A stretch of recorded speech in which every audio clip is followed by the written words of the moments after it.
এই জিনিসটাকে পছন্দ করে না এমন মানুষ খুবই কম আছে। আর আমি জানি তোমরা সেই দলের মধ্যে একদমই পড়ো না। দেখো, বাজার থেকে একটা কদবেল কিনে আনবে, দাম 20 থেকে 25 টাকা হবে বড় কদবেল।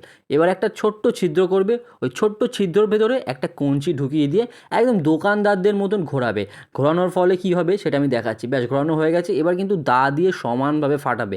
ফাটানোর পর দেখো, যে ঘুরিয়েছিলে, ঘোরানোর পরে এইরকম একটা দেখতে লাগছে, যেটা অসাধারণ দেখতে লাগে। এবার কিন্তু এই কদবেলগুলোকে একটা বাটির মধ্যে ঢালো। সবার আগে 2খানা লঙ্কা আর ভালো করে নুন দিয়ে ওটাকে মাখো। দেখো, লঙ্কাগুলোকে কুচি করে নেবে। প্রথমে কিন্তু নুন দিয়ে ভালো করে মাখো। নুন দিয়ে মাখা হয়ে গেলে এবারে কিন্তু পরিমাণ মতন সর্ষের তেল দাও। সর্ষের তেলটা দিয়ে প্রথমে ভালো করে মিশিয়ে নাও। সর্ষের তেল দিয়ে মেশানো হয়ে গেছে, এবার পালা। অল্প একটু চিনি দিয়েছি আমি, আর মেন জিনিস ধনেপাতা। ধনেপাতা দিয়ে ভালো করে মেশানো হয়ে গেছে। আমি খেয়ে দেখলাম আমার আরও একটু ঝাল প্রয়োজন। আমি এখানে আরও একটা কাঁচা লঙ্কা দিয়েছি বড় থেকে।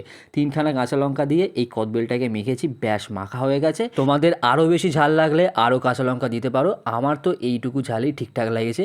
ব্যাস, কদবেল মাখা হয়ে গেছে। ওই কদবেলের খোলটার ভেতরে কদবেলটা দিয়ে খেয়েছি, অসাধারণ লাগে। আর হ্যাঁ, কমেন্ট করে জানাও তোমাদের কদবেল মাখা ভালো লাগে কি ভালো লাগে না, আর কাদের ভালো লাগে। যদি ভালো লেগে থাকে কমেন্ট করতে পারো। আর রোদে শুকিয়ে খেতে ভালোবাসো নাকি এই রকমই মাখা সবথেকে বেশি পছন্দ, সেটাও কমেন্ট করতে পারো। আর শেয়ার করতে পারো তোমার সেই সমস্ত বন্ধুদের যারা কদবেল মাখার জন্য পাগল হয়ে যায়। আর কদবেল মাখা বলেছিল করে খাওয়াবে, কিন্তু এখনও খাওয়ায়নি।